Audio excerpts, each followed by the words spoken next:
자, 그래서 빅뱅 초기, 지금도 마찬가지예요. 지금도 존재하는, 자연계에 존재하는 힘들을 정의할 때 강한 상호작용, 약한 상호작용,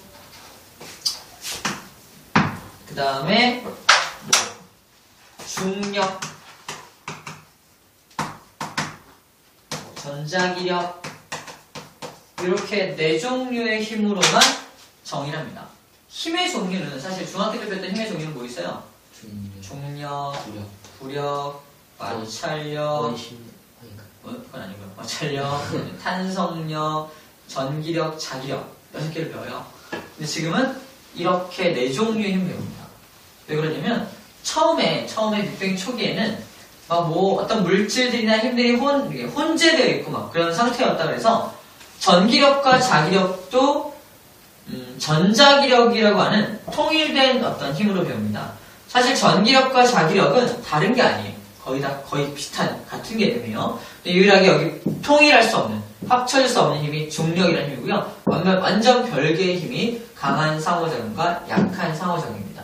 얘는 핵간, 앵커 간에 서로 뭉쳐져 있는 힘을 말하고요. 그걸 깰 수 있는 유일한 힘을 이 약한 상호작용, 또는 약한 힘, 약한 핵력이라고 부릅니다. 그 외에 중력과 전자기력을 우리가 알고 있는 그런 힘들이 존재해요. 그래서 우리가 지금 쿼크들, 기본 입자인 쿼크들이 뭉쳐지는 것들을 배우고 있기 때문에 걔네들을 뭉쳐주는 힘이 무엇이냐? 바로 강한 상호작용으로 뭉쳐진다는 거고요. 걔네들을 부실 수 있는 힘은 약한 상호작용이라는 겁니다. 그러면 앞에 문제를 다시 보면은 아까 안품 5번 문제 있죠? 강한 상호작용이란 양성자, 중성자 속에서 모두를 서로 묶어두는 힘, 양성자 속에서, 중성자 속에서 쿼크들을 서로 묶어두는 힘이죠. 쿼크들을 서로 묶어두는 힘이 되겠죠. 자, 그리고 5번에 1번 원자 핵을 형성하는 힘은 약한 상호작용이다. 그 녀석 역시 강한 상호작용이죠. 틀렸습니다. 그죠?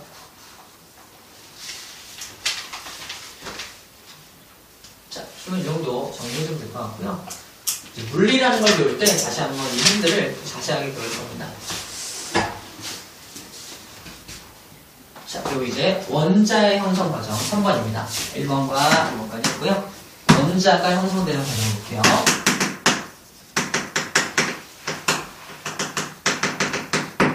자, 원자의 구조는 아까도 봤지만 양성자와 중성자가 있는 원자 핵 주변에 전자들이 돌고 있는 모습이죠. 이게 원자죠. 중요한 건 원자라고 부르려면 중성 상태가 되어야 하기 때문에 원자 핵들만 있으면 안 되죠. 그치? 여기까지는 뭐가 형성된 거야? 원자 핵만 형성된 거지. 아직 원자가 아니죠. 그럼 전자들은 어디 있었을까? 분명히 기본 입자가 만들어지면서 전자들도 생겨났어, 안 났어? 생겨났죠. 근데 원자 핵이 만들어지는 동안 전자는 뭐 하고 있을까? 아직 원자 핵 속에 원자 핵은 플러스니까 마이너스 잡아당기죠. 잡아당겨서 자기 주위를 돌게 만든 게 원자거든. 그치? 근데 이때 당시는 원자 핵이 만들어질 당시는 우주의 온도가 어땠어요? 어마어마하게 높았습니다. 온도가 높았다는 건 에너지가 어마어마하게 많았다는 거야. 내가 전자야. 근데 나한테 공급한 에너지가 어마어마하게 많지. 우후! 미친 듯이 여기를 돌아다니고 있는 중이에요. 내가 원자 핵이야. 원자 핵이 꾸역꾸역 만들었어. 자, 이제 전자를 갖고 와야 되는데, 이리 와, 그죠? 분명히 플러스라는 힘으로 일로 와, 땡기고 있죠? 하지만, 도저히 잡히지가 않는 거야. 이래니까.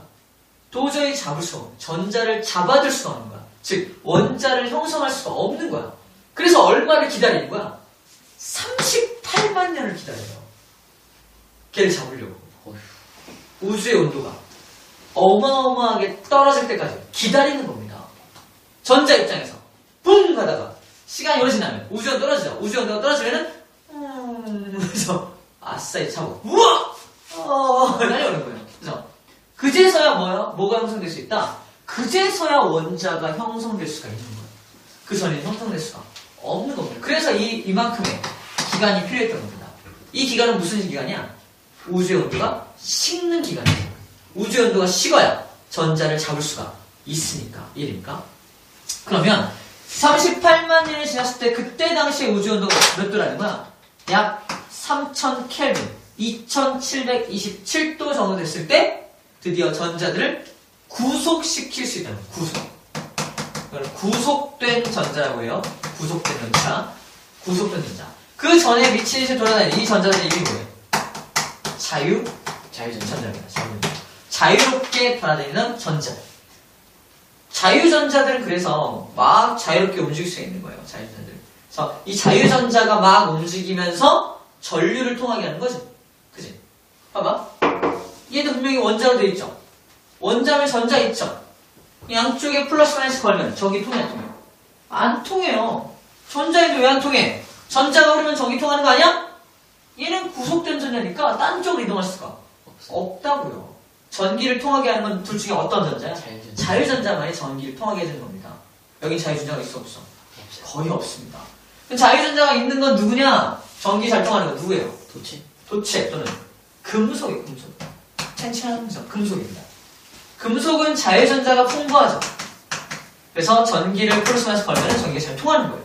그치? 근데 문제는 뭐냐면 이 금속 있죠?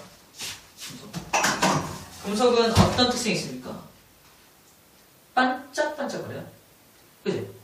반짝반짝거려요. 반짝반짝거립니다. 왜 반짝거려? 얘도 금속이죠. 반짝거립니다. 반짝반짝거려요. 왜 반짝거릴까? 빛. 맞아요. 반짝거린다는 건 형광등 빛을 받으면 자유전자에 부딪힌 이 빛은 튕겨나요. 팅. 그래서 내 눈에 들어오네. 팅. 들어오는 거예요. 팅클 반짝. 그죠? 팅클 티가 나. 그죠? 눈에 확 띄어요. 그죠? 팅 튀는 거예요. 다시 말해 자유전자들은 이 빛을 튕겨냅니다. 튕겨냅니다. 봐봐. 초기에 빅뱅이라는 엄청난 폭발로 인해서 빛이 발생됩니다. 빛. 이때 빛을 파란색으로 표현한 게 빛들이 발생이 돼요. 빛들이 이제 밖으로 퍼져 나가려고 하는데 여기 미친 듯이 돌아다니는 뭐가 존재하는 거야? 자유전자들이 돌아다니고 있는 겁니다. 혹시 슬램덩크 알아요? 아주 좋아요. 강백호가 팔이체 블로킹 하는 거 알아요? 네. 봐봐. 팔은 두 개밖에 없죠? 근데 후후후후 하고 거의 다 막죠? 이게 팔이체 블로킹이었죠? 이게 뭐야? 두 개의 팔이지만 어마어마한 속도로 움직이며 거의 다 꽉 막는 거나 다름이 없다는 겁니다. 마찬가지예요. 전자들은 한정돼 있었겠지만 이게 미친 듯이 속도로 움직이고 있다면 우주 전체를 꽉 메우고 있었다고 보여지는 겁니다. 이해됩니까? 같은 개념이야. 그렇다면 빛이 가다가 다시 빛이 이렇게 가다가 뭐랑 부딪힙니까? 전자랑 부딪힙니다. 탱 통과할 수 있어 없어? 통과할 수 없는 겁니다. 자, 빛이 통과할 수 없다라는 건 여기 유리예요. 유리 건너편에 사람이 서 있으면 보여 안 보여요? 보이죠? 이 사람 맞은 빛이 반사되어서 내 눈에 들어옵니다. 그죠? 유리는 통과 가능하니까, 그지? 통과할 수 있다. 빛이 통과할 수 있다는 건 다시 말해서 투명하다는 겁니다. 여기 빛이 통과할 수 없었던 상태의 우주는 투명했다는 거야? 불투명했다는 거야? 불투명했다는 겁니다. 우주가 불투명했다는 겁니다. 이래요. 원자핵이 형성되어 있었던 요 시기에는 우주 자체가 투명하지 않고 무슨 상태였다? 불투명 상태예요. 불투명한 우주 상태였다는 겁니다. 불투명한 우주 상상할 수 있나요? 빛이 빠져나갈 수 없는 상태의 우주를 말하는 거예요. 빅뱅 초기에. 왜? 전자들 때문에. 탱 다 튕겨냅니다. 이래요. 어마어마한 온도 때문에 전자들이 미친듯이 우주 공간을 막고 있고요. 빛이 그 안을 빠져나올 수 없습니다. 다시 말해서 이 안에는 무슨 상태예요? 이 안에는 물질들과 에너지와 빛들이 마구마구 섞여 있는 그런 상태죠. 형태죠. 그러다가 드디어 뭐가 형성돼? 38만 년 지난 후에 드디어 원자라는 게 형성이 되면서 모든 전자들이 이제 원자핵과 함께 원자핵 속에 구속됩니다. 슝 구속돼요. 이렇게 미친 듯이 퍼져 있던 것들이 전부 다 원자 속으로 슝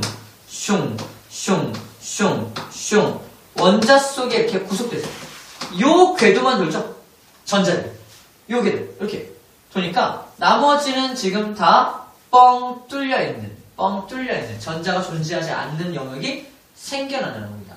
이렇게 원자가 형성되고 나서야 드디어 아까 처음에 발생됐던 빛들이 튕겨나다가 또 Z라인 이번엔 빠져나갈 수 있어. 빠져나갈 수 있게 된 시간이 바로 38만 년이라는 시간이라는 거예요. 이때 드디어 우주가 어떻게 되었다? 우주가 투명해졌다는 겁니다. 원자가 형성되면서 드디어 우주가 투명해진 거예요. 전자가 어떻게 됐으니까? 원자 속에 구속됐으니까. 이해됩니까? 그래서 불투명한 우주에서 투명한 우주가 된 배경을 원자의 형성 과정으로 설명할 수 있다는 겁니다. 그럼 봐봐. 이때 튀어나온 요 빛은 언제 발생된 빛이야? 빅뱅 때 만들어진 빛이에요. 그치? 빅뱅 때 꽉 만들어진 빛이 못 나가고 막 있다가 드디어 38만 년이 지난 이때 탈출한 겁니다. 이해돼요? 그게 현재 우리에게 오고 있다는 거예요. 우리한테 오는 그 빛이, 우리한테 도달하는 그 빛들이 우주 어딘가에서 우리한테 오고 있는 그 빛들, 별빛 말고 우주 어딘가로부터 근원을 알 수 없는 빛이 계속 오고 있는데 그 빛의 정체는 빅뱅 초기 때 발생한 빛이 탈출해서 지금 우리에게 도착하고 있는 빛이라는 겁니다. 이게 이해되나요? 그래서 이 빛을 우리는 뭐라고 부르냐? 우주의 배경이 되는 복사 에너지에서 우주 배경 복사라고 불러줍니다.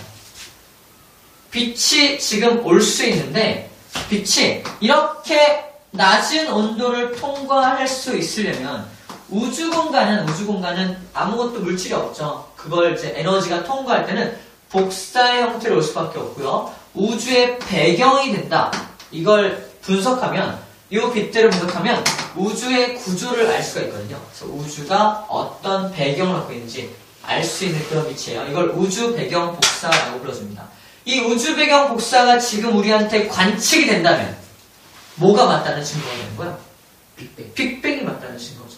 실제로 관측했을까 못했을까? 했습니다. 먼저 가모라는 사람이 발견하기 전에 이 우주 배경 복사를 발견하기 전에 가모라는 사람이 예측을 해요. 가모 예측입니다.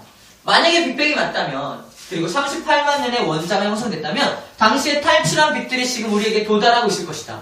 하지만 우주 온도가 너무 낮기 때문에 처음에 에너지가 많은 빛이었겠지만 지금은 에너지가 떨어져서 어디까지? 마이크로웨이브라고 하는 마이크로파의 형태로 지금 우리에게 도달할 것이다 라고 예측합니다. 이게 가모의 예측이에요. 언제 도달하지? 언제 도달해요, 저거? 이거? 네. 이게 우주 배경 복사가 우리한테 오는 형태가 마이크로파의 형태로 올 거라는 얘기예요. 마이크로파의 형태로 올 것이다는 겁니다. 마이크로파의 형태로 올 것이다. 마이크로파는 파장이 한 1에서 7cm 정도 되는 어떤 파장을 마이크로파라고 해요. 우리 전자레인지 이용되는 파동이죠. 이게 마이크로파라는 파동인데 그 형태로 올 거라는 얘기예요. 그 형태로 올 거라는 이거 예측을 합니다. 근데 실제로 예측한 요것을 실제로 알아낸 사람이 윌슨과 펜지어스예요. 윌슨과 펜지어스가 실제로 이 사람들은 우주배경 복사를 관측하려고 관측한 게 아니에요. 관측하려고 관측한 게 아니라 실제로는 다른 용도로 우주가 아니라 세상에서 나는 소리나 어떤 소리에 대한 연구를 하는 사람들이었는데 소리를 연구하다 보니까 소리를 연구하기 위한 장치가 필요하잖아. 그래서 아주 오래된 이렇게 막 뿔 모양으로 생긴 어떤 그런 어떤 구조물을 중고로 구입합니다. 중고로 구입해서 그 안에 들어가서 그 뿔 모양으로 생겼으니까 소리들을 모을 수 있을 거 아니야? 소리들을 모아서 소리를 분석하기 시작한 거야. 근데 개 짖는 소리가 나요. 지워버립니다. 개 짖는 소리 지워버려. 고양이 우는 소리 지워버립니다.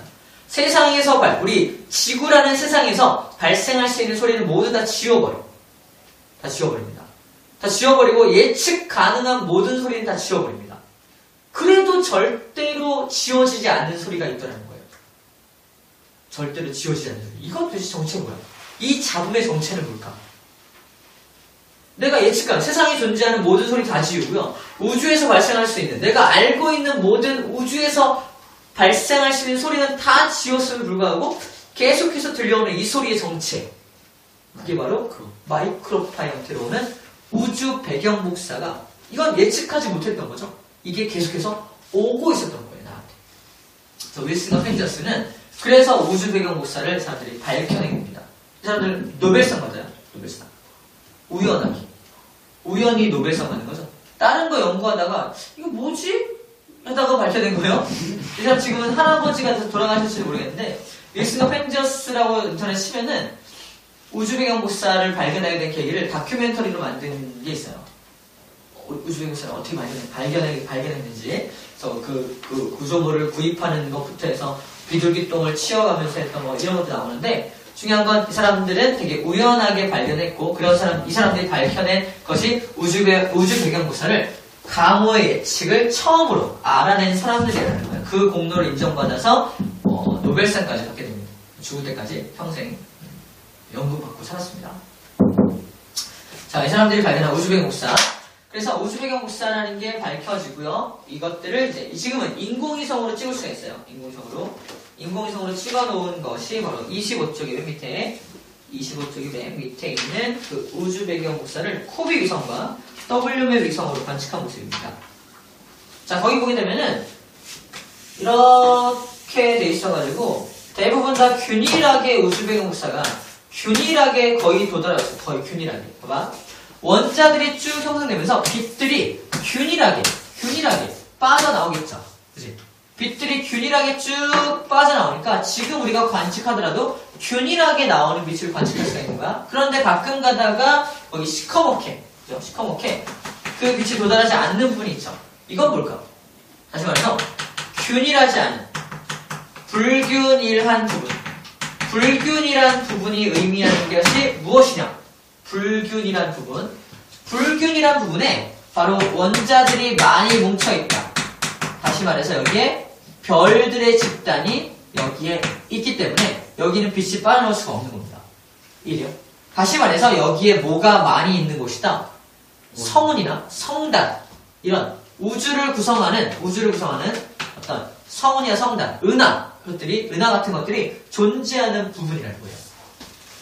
다른 것들은 그냥 텅 비어있는 공간이라면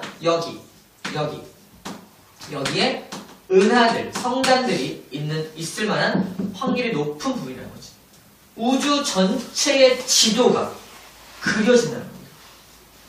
우주 전체의 지도가 그려진다는 거예요. 무슨 말입니까? 우주 전체의 모습이 이렇게 쫙 나오고 있는데 그걸 쫙 분석해보니까 어느 부분은 불균일해. 이 부분을 따라가면은 거기에는 뭔가 다른 외부 은하가 있다는 거죠. 그래서 우주 전체의 지도가 그려지게 됩니다. 그래서 여기 맵이라고 쓰는 이유가 우주 전체의 지도기 때문에 그렇습니다. 그래서 우주가 어떤 바탕, 백그라운드, 배경을 갖고 있는지를 알려주는 그림이죠. 그래서 우주 배경 복사라고 부르는 이유가 우주 전체의 지도를 그릴 수 있는 그런 에너지이기 때문에 그렇습니다. 그래서 우주 배경 복사. 우주 배경 복사를 발견한 것도 빅뱅 때문에 가능한 거죠. 그래서 우주 배경 복사 역시 빅뱅의 결정적인 증거로서 네 번째 증거로 나타나게 됩니다. 자, 이해가 됐나요? 자, 그래서 전체 네 가지 내용을 좀 했고요. 한 가지 좀 추가하면 전체 스토리고요. 전체 스토리고 한 가지 좀 추가하게 된다면 아까 이렇게 넘어갔습니다. 우주에 존재하는 수소와 헬륨의 질량비가 3대 1이라고 이론 물리학자들이 예측을 하고 실제 현대 과학기술로 그죠? 현대 과학기술로 이게 실제 3대 1이 맞는지 아닌지 알 수 있다고 그랬죠? 있다고 그랬습니다. 요 현대 과학기술을 잠깐 소개할게요.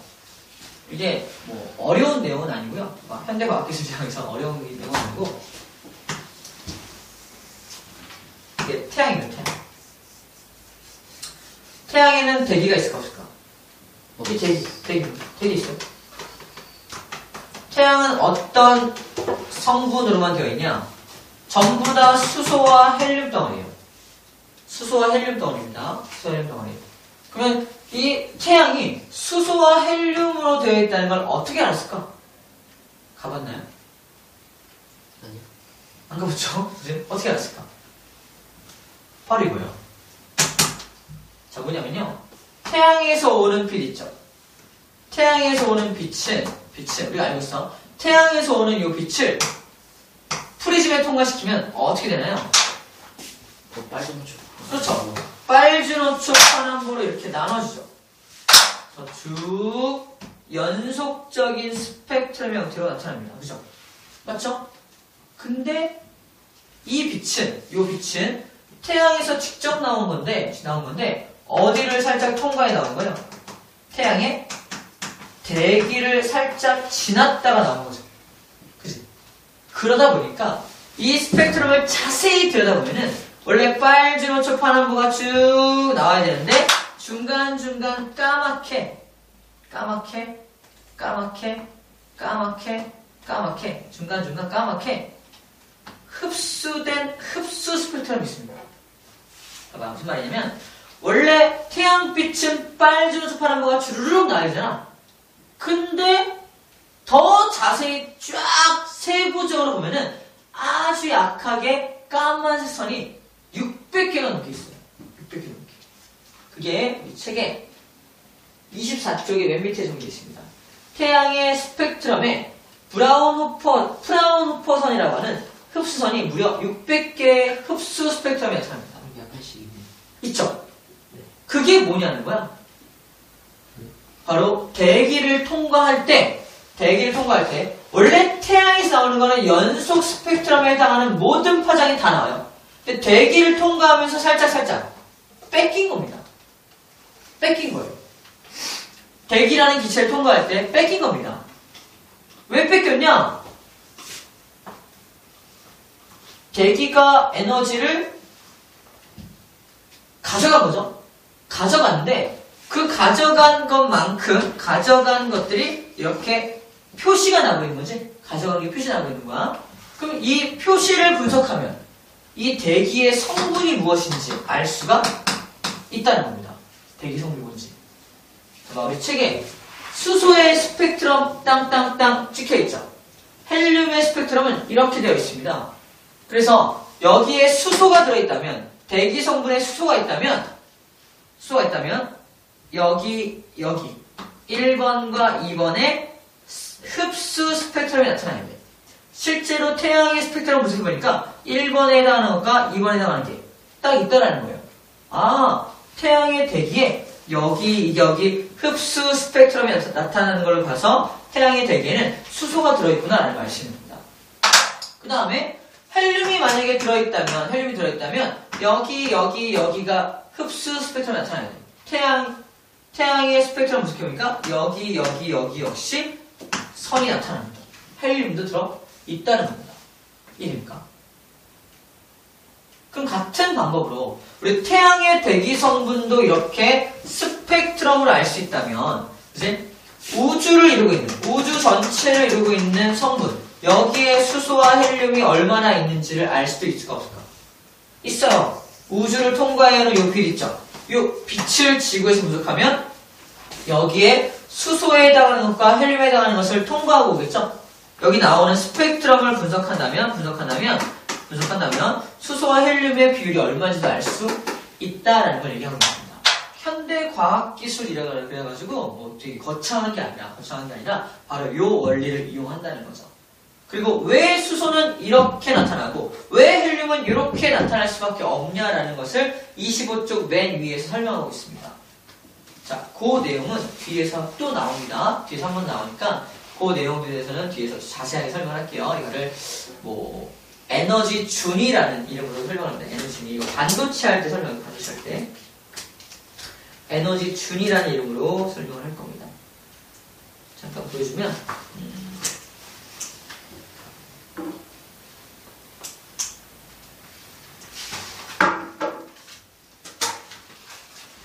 페이지 232쪽 232쪽 여기 반도체에 대해서 배워요. 반도체. 그러면은 원자 내에서 에너지 준위, 전자가 가지는 에너지 준위 값이 있습니다. 이 에너지 준위 값이라는 것 때문에 각각 수소가 가지는 에너지 준위가 다르고 헬륨이 가지는 에너지 값이 달라. 에너지 값이 다르기 때문에 서로 다른 에너지를 흡수하는 겁니다.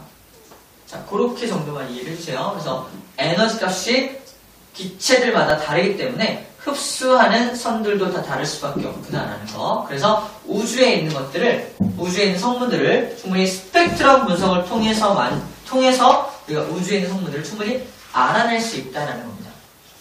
길죠. 자, 이게 전체 내용이 됩니다. 그래서 전체 오늘 첫 번째 단원이 끝이 났고요. 26쪽의 문제 좀 풀면서 정리를 해봅시다. 26쪽.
했나요?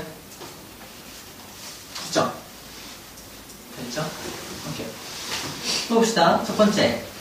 우주의 온도가 약 3000켈빈으로 낮아졌을 때 전자는 원자핵에 붙잡혀서 전기적으로 무슨 상태인 뭘 형성했다?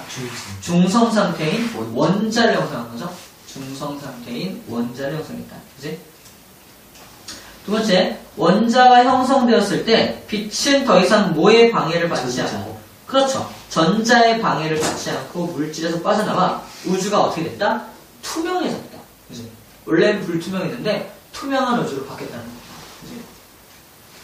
세 번째, 우주에 존재하는 원소 중에서 무엇이 약 22에서 25%일까? 헬륨? 그죠? 헬륨이죠.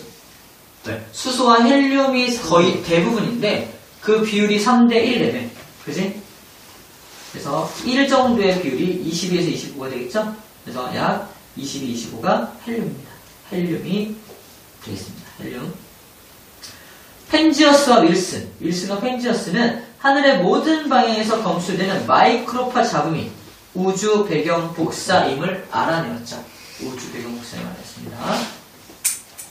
자, 개념하기 1번입니다. 우주의 온도가 약 3000켈빈보다 높았을 때는 빛과 물질이 분리되지 않았다. 그쵸? 빠져나오지 못했으니까 빛과 물질이 분리되지 않고 혼재 있었죠. 맞는 말이고요. 두 번째, 원자가 형성된 시기 빅뱅 후 3분입니까? 원자 핵. 그쵸? 원자 핵이 3분이죠. 원자는 38만 년이 지난 후였어요. X. 3번, 원자가 형성된 후에 빛은 전자와 충돌하지 않고 직진할 수 있었죠. 그죠? 그래서 투명해진 거죠. 맞는 말이고요. 우주를 이루는 수소와 헬륨의 질량비가 3대1인 게 빅뱅의 증거다. 맞죠?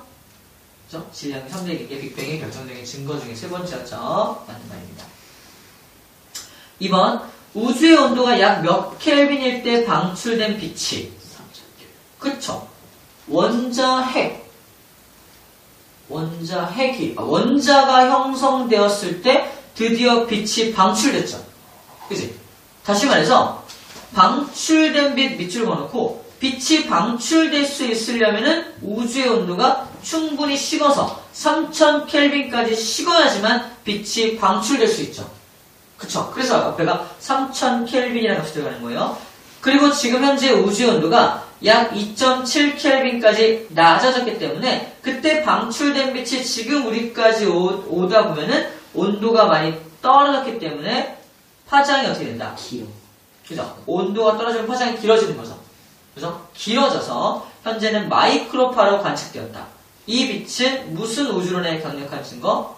빅뱅 우주론의 강력한 증거가 되겠죠? 3번, 우주의 모든 방향에서 거의 같은 세기로 검출되는 것이 우주 배경 복사다. 일단은 맞습니다. 거의 같은 세기로 검출돼. 근데 아주 일부 불균이란 온도 분포를 보이기도 하죠. 밑에 것도 맞는 말입니다. 둘 다 5가 돼요. 둘 다 5입니다. 자, 여기까지 해서 정리가 됐고요. 이제 별과 은하 얘기를 좀 할 거예요. 잠깐만 쉽시다. 힘들죠?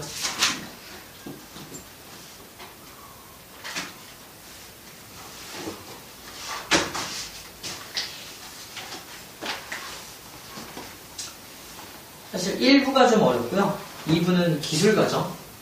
기술과정 같은 느낌이에요. 아까 잠깐 반도체 보고 왔는데 반도체 같은 좀 특별한 것들을 제외하고는 전부 다 거의 좀 기술과정 같은 느낌이라서 지금 여기다 좀 시간 투자를 많이 할 거예요.